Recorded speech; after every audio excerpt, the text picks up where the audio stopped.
네, 시장의 움직임이 상당히 흥미롭습니다. 의미 있는 호재들이 겹쳐 있는데도 비트코인이 다시 6만 달러 아래로 빠진 모습을 보여주고 있습니다. 지금 5만 9천 달러 전후에서 오르락거리고 있고, 이더리움 같은 경우에는 2,700달러 돌파 지지 테스트 계속 진행을 하고 있는 상황입니다. 전체적으로는 비트코인이 좀 후퇴를 하다 보니까 시장 전반이 하방 압력을 받고 있는 모습인데, 이게 사실 조금 어이없게 벌어진 상황도 자리하고 있어서 조금은 아쉽게 느껴지는 것 같기도 합니다. 무엇보다 CPI 호재가 있었다라는 점에서 9월 금리 인하 가능성이 더 높아졌고, 그렇기 때문에 암호화폐 시장을 비롯한 위험자산 시장이 의미 있는 반등세가 추가로 더 나와줄 법하다라는 기대감을 갖기에도 충분했지만, 다소 엉뚱한 소식이 엉뚱하게 해석이 되면서 시장을 압박하기도 했습니다.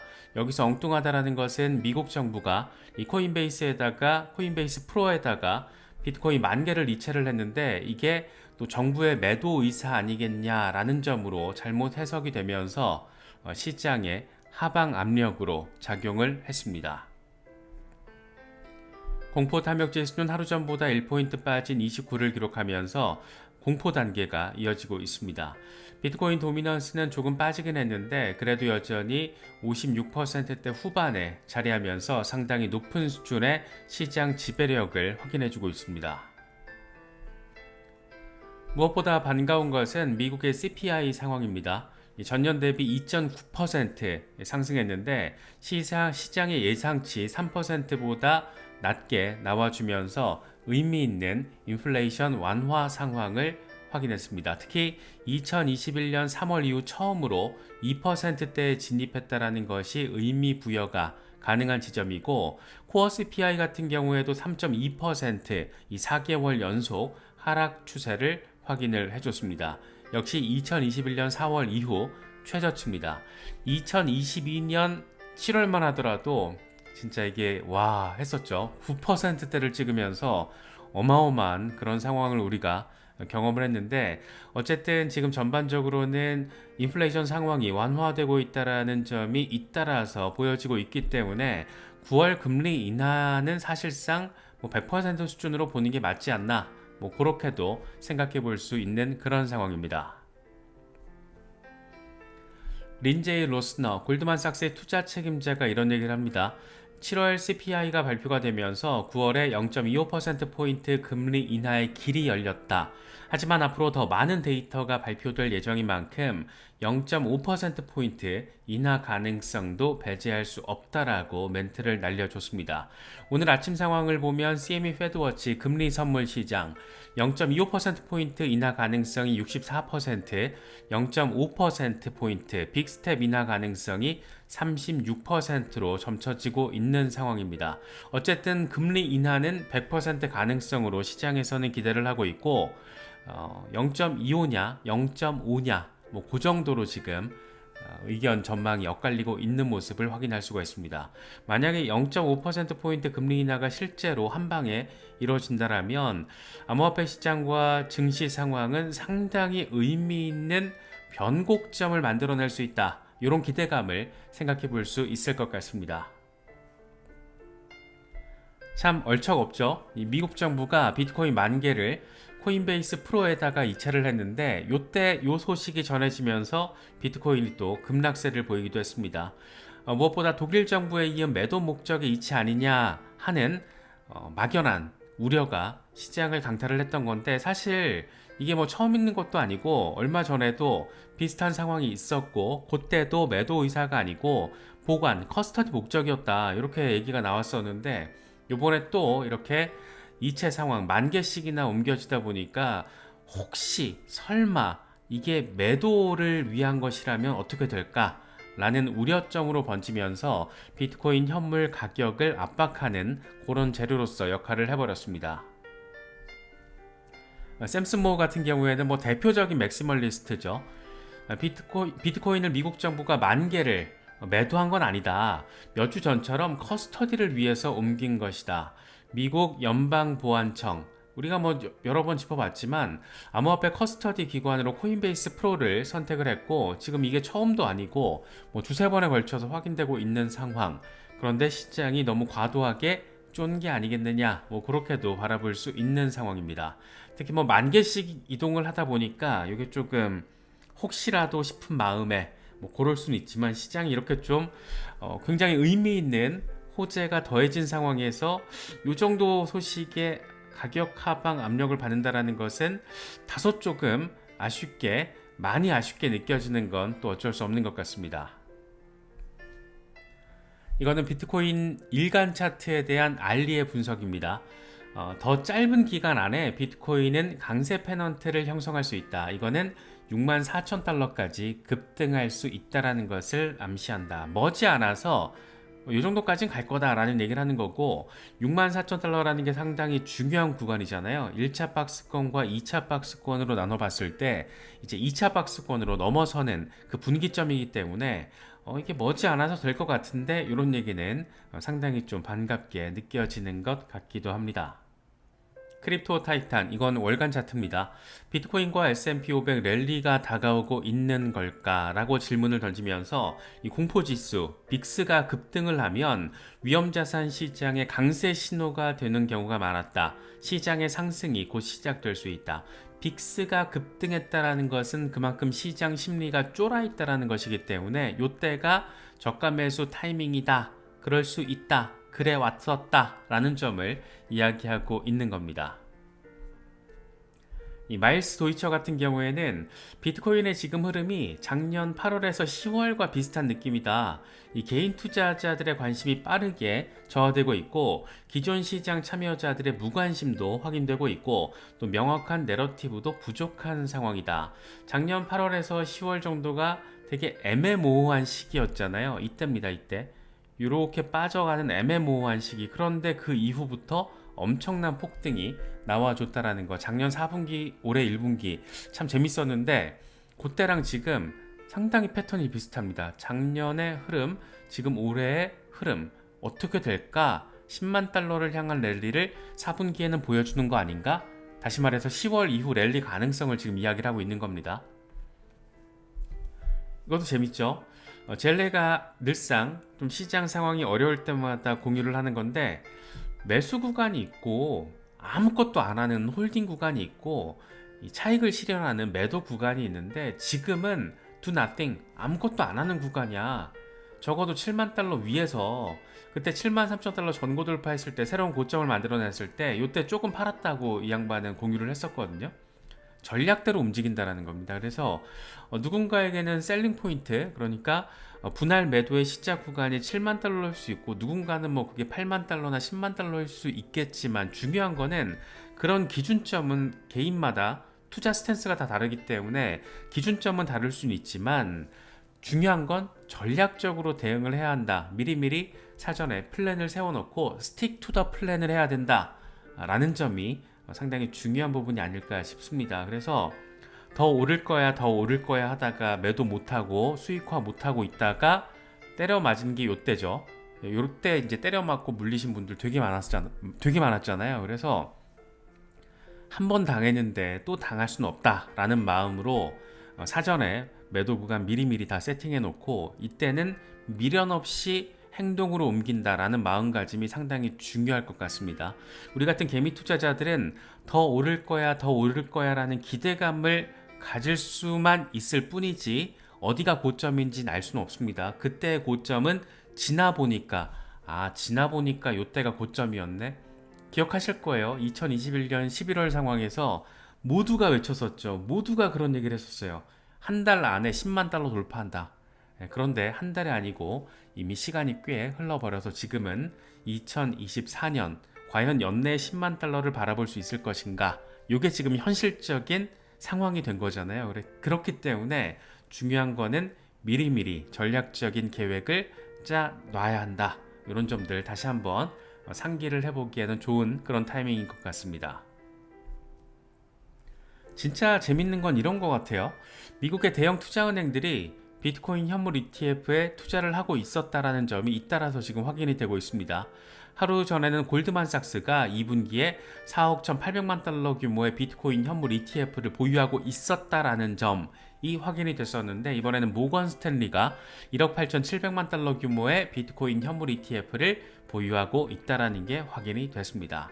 미국 제도권에서 세력급 자본이라고 평가받고 있는 곳들이 이렇게 비트코인에 적극적으로 들어와 있다라는 점, 아직 시작도 안 했다라는 점, 이 정도 사이즈에서 이 정도 규모는 사실 그냥 맛보기 수준, 이제 발을 살짝 담근 그런 수준이기 때문에 문제는 시간이다, 이거 시간 문제일 뿐이다, 이렇게도 바라볼 수 있을 것 같습니다. 진짜 개인적으로는 최근 24시간 동안 가장 재미있는 소식이 아닌가 싶었습니다. 노르웨이 중앙은행과 스위스 중앙은행이 마이크로스트래티지 주식을 대량으로 매입한 사실이 확인이 된 겁니다. 노르웨이 중앙은행이 110만 주, 지금 주당 130달러 전후에서 왔다 갔다 하니까 한화로 치면은 1,900억 원 정도, 스위스 중앙은행은 46만 6천 주, 800억 원 규모를 마이크로스트래티지에다가 지금 투자를 한 겁니다. 이건 사실상 비트코인에 대한 간접 투자로 바라보는 게 맞지 않나 싶어요. 그래서 이미 중앙은행들이 이렇게 비트코인과 관련해서 직간접적으로 움직이고 있다는 게 상당한 의미 부여가 가능한 부분이 아닐까 싶기도 하고, 특히 미국 같은 경우에는 누가 대통령이 되느냐에 따라서 비트코인이 전략적인 준비 자산의 지위를 가질 수도 있는 상황인 만큼 각국 중앙은행들도 뭔가 미국의 상황에 따라서 적극적인 액션을 취할 수 있다라는 거, 비트코인에 대한 관점을 다르게 바라볼 수도 있다라는 거, 이런 것들을 어떻게 맥락적으로 보여주는 하나의 사례가 아닌가 싶은 생각이 들었습니다. 라크 데이비스는 이런 얘기를 해요. 주요 은행들과 기관들이 비트코인 현물 ETF를 채택하고 있다. 골드만삭스는 4억 달러 넘는 비트코인 현물 ETF를 보유하고 있고, 모건 스탠리는 15,000명의 어드바이저들이 고객들에게 비트코인 현물 ETF를 권유하고 있다. 두 개의 국부 펀드가 곧 비트코인 현물 ETF를 매입할 거라는 소문이 돌고 있는데, 이런 걸 보면 강세장은 아직 멀었다 라는 점을 이야기를 하고 있습니다. 국부 펀드가 비트코인 현물 ETF를 매입할 거라는 어떤 루머성 이야기는 꾸준히 나오고 있는 건데, 이게 어디가 될지 상당히 궁금하죠. 기본적으로는 지금 나오고 있는 게 오일머니 아니겠느냐, 사우디에서 들어오지 않겠느냐, 이런 루머들은 많은데 아직 뭔가 이렇게 팩트 차원에서 확인된 건 없습니다. 하지만 이런 루머들이 꾸준히 나오고 있다라는 것, 실제로 미국 내에서 대표적인 기관들이 적극적으로 채택을 시작했다라는 거, 비트코인 현물 ETF를, 이런 것들을 고려를 해보면 국부 펀드가 들어오는 것도 사실상 시간 문제다라고 충분히 해석할 수 있지 않을까 생각됩니다. 이런 거 재밌죠? 지금 전 세계에서 가장 많이 비트코인을 가지고 있는 존재들을 쫙 순위를 매긴 거예요. 첫 번째 1등은 사토시 나카모토 빼고, 바이낸스 거래소니까 빼고, 그 다음이 블랙록이에요. 그리고 그레이스케일, 마이크로스트래티지, 비트파이낸스 거래소니까 빼고, 미국 정부, 중국 정부, 피델리티. 되게 재밌는 상황입니다. 이렇게 지금 최대 홀더들의 이름에 미국 투자기관들이 지금 이름을 올리고 있다라는 거, 거래소 빼고, 나카모토 빼고, 정부 보유 물량들 빼고 하다 보면은 블랙록이 지금 1등인 겁니다. 그래서 이걸 과연 어떻게 바라볼 수 있을 것인가, 특히 미국 전체 ETF의 역사를 지금 블랙록과 피델리티의 비트코인, 이더리움 현물 ETF가 새롭게 쓰고 있잖아요. 그래서 이런 걸 과연 어떻게 볼 수 있을 것인가, 여러 가지 생각 지점들을 안기는 부분이 아닌가 싶기도 합니다. 알트 전체 시총 차트예요. 머스타씨가 이런 얘기를 합니다. 알트코인들이 최근 폭락에도 불구하고 전체 시총 차트는 골든 크로스를 보여주면서 여전히 강세 상황을 유지하고 있다. 이런 모습이 마지막으로 포착됐던 것은 2020년이었는데, 이 전체 사이클에서 가장 흥미로운 부분이 시작되는 시기다. 이때 말하는 거예요. 지금 골든 크로스 빵, 그리고 전체 시총 빵, 골든 크로스 빵, 전체 시총 빵 하고 되지 않겠어? 라는 얘기를 하고 있는 거죠. 제발 이때와 비슷한 그런 흐름이 반복되기를, 그럼 얼마나 좋을까, 이런 생각이 들기도 합니다. 이건 분석가 레오가 이 패치에 대해서 이야기를 한 겁니다. 어제 저희 회원분들 중에 한 분이 패치에 대해서 이야기를 하셔가지고 레오 분석이 딱 눈에 들어오더라고요. 그런데 이 양반이 하고 있는 게 특정 이 알트코인 패치라는 종목뿐만 아니고 지금 전체적인 알트들에 적용시켜서 바라볼 수 있다라는 생각이 들어서 가져와 봤습니다. 2023년 10월에 패치는 마이너스 70% 하락을 했었다. 요때 말하는 거예요. 70%가 빠졌었는데 곧장 엄청난 회복을 보였다라는 거죠. 이게 얼마나 빨리 회복될 수 있는지를 보여줬다. 몇 주 동안 마이너스를 기록했지만 두 달도 채 되지 않아서 398% 상승을 했다. 그리고 나서 되돌림을 살짝 거친 뒤에 550% 이상 급등을 하면서 새로운 고점을 만들어냈다. 시장이 몇 달 동안 하락하면 걱정하는 건 당연하지만 이건 이 게임의 일부일 뿐이다. 시장이 오르기만 한다라면 지금쯤 모두가 부자가 됐을 것이지만 현실은 그렇지 않다. 후회할 섣부른 결정을 내리지 말아라. 이성적으로 대비해라. 이렇게 이야기를 하고 있습니다. 뭐 더 오를 거라는 기대감을 가지고 호재성 재료를 바탕으로 깔고 매수하셨던 분들 분명히 계실 거고, 그게 패치뿐 아니고 여러 가지 호재들을 가지고 있는 알트코인 프로젝트들이 또 여러 가지가 있잖아요. 특히 메이저급으로 분류되는 그런 나름 어느 정도의 무게감 있는 종목들. 그런데 지금 비트코인이 이번 사이클에서 가장 큰 폭의 30% 수준의 되돌림을 확인을 해주면서 알트코인들은 뭐 60에서 70%씩 쭉쭉 빠진 종목들이 굉장히 많잖아요. 그런데 늘상 그래 왔다라는 겁니다. 그래서 마이너스 70% 하락, 얼마나 빨리 회복될 수 있는지를 보여주곤 했다. 상승만 하면 그게 과연 시장인가?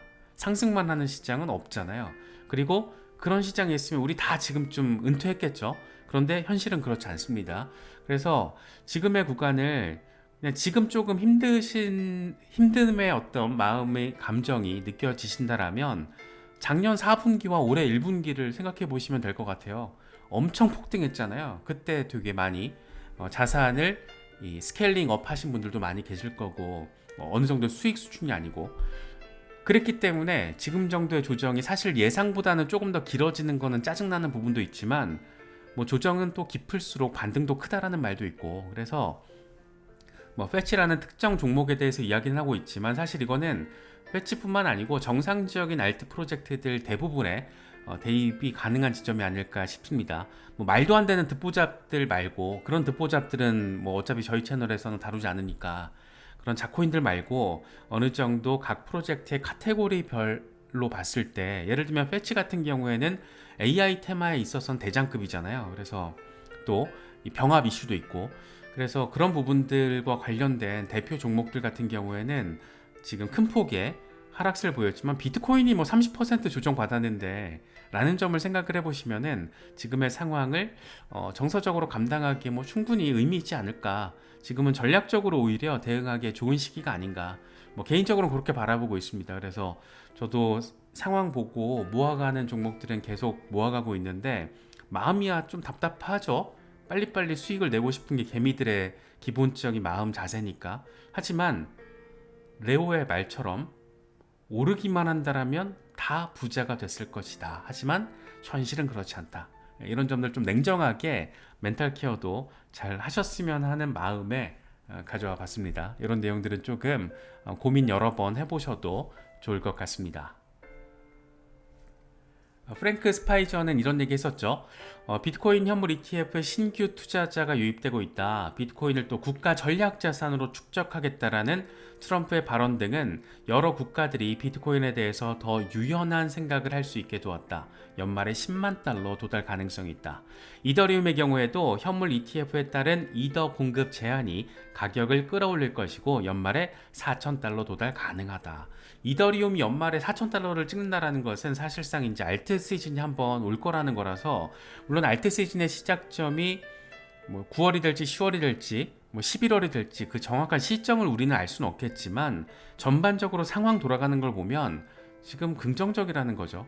그래서 여러 가지 의미 있는 재료들이 많으니까 조금 더 이렇게 타임 프레임을 넓혀서 시장을 바라보시면 이럴 때는 조금 더 도움이 되지 않나 그런 생각이 들기도 합니다. 여러 가지 소식들 잘 참고하실 수 있으면 좋겠습니다.